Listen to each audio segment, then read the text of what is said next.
SSLC ಓದುತ್ತಿದ್ದ ನನ್ನ ಮಗಳು ಶ್ವೇತಾ ನೇರ ಮಾತಿಗೆ ಸಿಗದೆ ತಪ್ಪಿಸಿಕೊಳ್ಳುತ್ತಿದ್ಲು.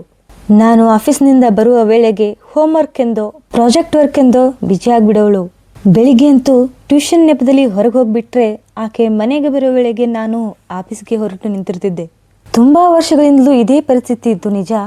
ಆದರೆ ಈ ಹಿಂದೆ ಮಗಳ ಮಾತು ವರ್ತನೆ ಎರಡರಲ್ಲೂ ಈ ಚಿಕ್ಕದೊಂದು ಅನುಮಾನ ಕೂಡ ಬಂದಿರಲಿಲ್ಲ.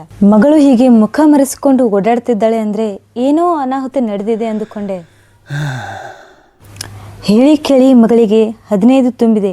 ಯಾರಾದರೂ ಹುಡುಗ ಇವಳಿಗೆ ಲವ್ ಲೆಟರ್ ಕೊಟ್ಬಿಟ್ನಾ? ವಯಸ್ಸನ್ನು ಹುಚ್ಚು ಆವೇಶದಲ್ಲಿ ಮಗಳು ಅದನ್ನು ಒಪ್ಪಿಕೊಂಡ್ಬಿಟ್ಲಾ? ಅದೇ ಕಾರಣದಿಂದ ಮಗಳು ಕೈಗೆ ಸಿಗ್ದ ಓಡಾಡ್ತಿದ್ದಾಳೆ ಅಂತ ಮನಸ್ಸಿಗೆ ಬಂದ್ಬಿಡ್ತು. ಹೆಂಡತಿ ಕೂಡ ಕೆಲಸಕ್ಕೆ ಹೋಗ್ತಾ ಇದ್ದಾಳೆ. ಅವಳಿಗೆ ಈ ವಿಷಯ ಗೊತ್ತಾದರೆ ರಂಪ ರಮಾಯಣ ಆಗ್ಬಿಡುತ್ತೆ. ಅವಳಿಗೂ ಕೂಡ BP ಶುಗರ್ ಕೂಡ ಇದೆ. ಹೆಂಡತಿಗೆ ಗೊತ್ತಾಗೋ ಮೊದಲೇ ನಾನೇ ಈ ಪರಿಸ್ಥಿತಿನ ಹ್ಯಾಂಡಲ್ ಮಾಡಬೇಕು ಅಂದ್ಕೊಂಡು ದಿಢೀರೇನೆ ಆಫೀಸ್ನಿಂದ ಮನೆಗೆ ಬಂದುಬಿಟ್ಟೆ. ಆಗಲೂ ಮಗಳು ಮನೆಯಲ್ಲೇ ಇರಲಿಲ್ಲ. ಸ್ಕೂಲಿಂದ ಬಂದವಳು ಎಲ್ಲಿಗೆ ಹೋದ್ಲು? ಹಾಗೆ ಹೋಗೋಮನ್ನು ಒಂದು ಪತ್ರ ಬರೆದಿಟ್ಬಿಟ್ಲ ಅಥವಾ ಅವ್ರ ಅಮ್ಮನಿಗೆ ಏನಾದರೂ ವಿಷಯ ತಿಳಿಸಿದ್ದಾಳಾ? ಇಂತಹ ವಿಚಾರಗಳಿಂದ ನಾನು ತತ್ತರಿಸಿ ಹೋದೆ. ನಂತರ ಏನು ಮಾಡಲು ತೋಚದೆ ಒಂದು ಅನುಮಾನವನ್ನು ಕೈಯಲ್ಲಿ ಹಿಡಿದುಕೊಂಡು ಮಗಳ ರೂಮಿನೊಳಗೆ ಹೋಗಿ ಮಂಚದ ಮೇಲೆ ಒಂದು ಕವರ್ ಬಿದ್ದಿದ್ದು ಕಾಣಿಸಿತ್ತು. ಈಗ ಕುತೂಹಲದಿಂದ ಅತ್ತ ನೋಡಿದರೆ ಅದರ ಮೇಲೆ ಅಪ್ಪನಿಗೆ ತುಂಬ ಪ್ರೀತಿಯಿಂದ ಎಂದು ಬರೆದಿತ್ತು. ಆಶ್ಚರ್ಯದಿಂದ ಕವರ್ ಒಡೆದು ನೋಡಿದರೆ ಹೀಗೊಂದು ವಿವರಣೆ ಅದರಲ್ಲಿತ್ತು.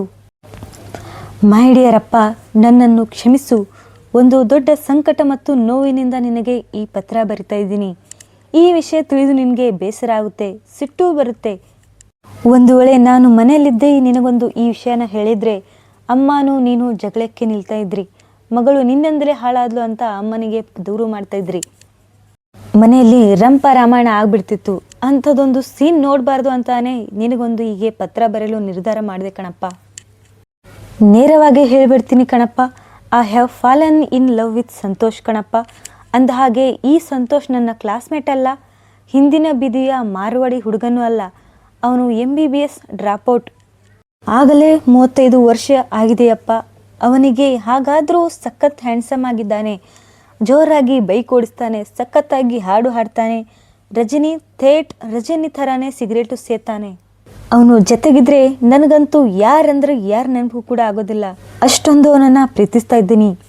ಮೊನ್ನೆ ವ್ಯಾಲೆಂಟೈನ್ಸ್ ಡೇ ಮುಗಿತಲ್ಲ, ಅವತ್ತು ಇಬ್ಬರು ಕಾಫಿ ಡೇ ಹೋಗಿದ್ವಿ. ಅವತ್ತು 4 ಗಂಟೆ ನಾವು ರೂಮ್ನಲ್ಲೇ ಇದ್ವಿ. ನೀನು ನನಗೆ 4 ಮಕ್ಕಳನ್ನು ಕೊಡಬೇಕು ಕಣೆ ಶ್ವೇತಾ ಅಂದ.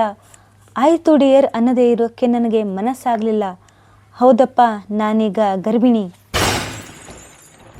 ಇನ್ನೊಂದು ಇಂಪಾರ್ಟೆಂಟ್ ವಿಷಯ ಹೇಳ ಅಪ್ಪ, ಸಂತೋಷ್ಗೆ ಹುಡುಗಿಯರ ಹುಚ್ಚು ಜಾಸ್ತಿ. ಈಗಾಗಲೇ ಅವನಿಗೆ 5-6 ಮಂದಿ ಗರ್ಲ್ ಫ್ರೆಂಡ್ಸ್ ಕೂಡ ಇದ್ದಾರೆ. ಇಷ್ಟೆಲ್ಲ ಗೊತ್ತಿದ್ರೂ ಅವನನ್ನೇ ಇಷ್ಟಪಡ್ತಾ ಇದ್ದೀನಿ. ಅವನೊಂದಿಗೆ ಬದುಕು ಕೂಡ ಸಾಗಿಸ್ತಾ ಇದ್ದೀನಿ. ಬದುಕೋಕೆ ಏನು ಮಾಡ್ತೀರಾ ಅನ್ನೋದೇ ನಿನ್ನ ಪ್ರಶ್ನೆ ಅಲ್ವಾ? ಹಣ ಸಂಪಾದನೆಗೆ ಯಾವ ಮಾರ್ಗ ಇದೆ ಅಂತೀಯ ಅಲ್ವಾ ಅಪ್ಪ? ಹೊಟ್ಟೆಪಾಡಿಗೆ ಅಂತಾನೆ ಬ್ರೌನ್ ಶುಗರ್ ಮಾರುವ ಕೆಲಸ ಮಾಡ್ತಿದ್ದಾನೆ ಸಂತೋಷ್. ಆಗೊಮ್ಮೆ ಈಗೊಮ್ಮೆ ನಾನು ಅವನ ಕೈ ಜೋಡಿಸ್ತಾ ಇದ್ದೀನಿ. ಡ್ರಗ್ಸ್ ತಗೊಳ್ಳೋದು ಈಗೆಲ್ಲ ಕಾಮನ್ ಅಲ್ವಾ? ಹಾಗಾಗಿ ನನಗಂತೂ ಯಾವುದೇ ಪ್ರಾಪಾಪನೆ ಇಲ್ಲ ಕಣಪ್ಪ. ಬೇಸರ ಮಾಡ್ಕೋಬೇಡಪ್ಪ. ಅಂದಾಜು ಇನ್ನೂ 10 ವರ್ಷಗಳ ನಂತರ ನಿನಗೆ ಸಿಗ್ತೀನಿ. ಆ ಹೊತ್ತಿಗೆ ಏಡ್ಸ್ಗೆ ಖಂಡಿತ ಒಂದು ಔಷಧಿ ದೊರಕಿರುತ್ತೆ. ಆ ಔಷಧಿಯಿಂದಲೇ ನಾನು ಸಂತೋಷನ ಕಾಯಿಲೆಯನ್ನು ವಾಸ ಮಾಡ್ತೀನಿ. ಅಪ್ಪ, ಇದಕ್ಕಿಂತ ಜಾಸ್ತಿ ವಿವರಣೆ ಹೇಳಬೇಕಿಲ್ಲ ಅನ್ಕೊತೀನಿ. ಒಂದು ವೇಳೆ ಅವನಲ್ಲಿ ಏನಾದರೂ ಆಗಿದ್ರೆ ನನಗೆ ಎಷ್ಟೊತ್ತಿಗೆ ಮಕ್ಕಳಾಗಿರ್ತವೆ. ಆ ನಿನ್ನ ಮೊಮ್ಮಕ್ಕಳೊಂದಿಗೆ ನಿನ್ನಡೆಗೆ ಓಡಿ ಬರ್ತೀನಿ ಅಪ್ಪ. ಚಿಕ್ಕಂದಿನಿಂದ ಗಿಣಿಮರಿಯ ಥರ ಬೆಳೆಸಿದ್ದ ನೀನು ಅಂತ ನಿನಗೆ ಒಂದು ಮಾತು ಹೇಳದೆ ಬಂದುಬಿಟ್ಟೆ. ಕ್ಷಮಿಸಿಬಿಡಪ್ಪ ಪ್ಲೀಸ್.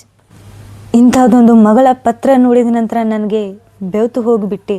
ಮುದ್ದಿನ ಮಗಳನ್ನು ಸಾಕಿದ್ದು, ಆಡಿಸಿದ್ದು, ಗದ್ದರಿಸಿದ್ದು, ಕತೆ ಹೇಳಿದ್ದು, ಉಯ್ಯಾಲೆ ಜೀಕಿದ್ದು, ತುತ್ತು ಕೊಟ್ಟಿದ್ದು ಎಲ್ಲವೂ ಒಂದಾದ ನಂತರ ಒಂದು ನೆನಪಿಗೆ ಬರ್ತಾ ಹೋಯಿತು.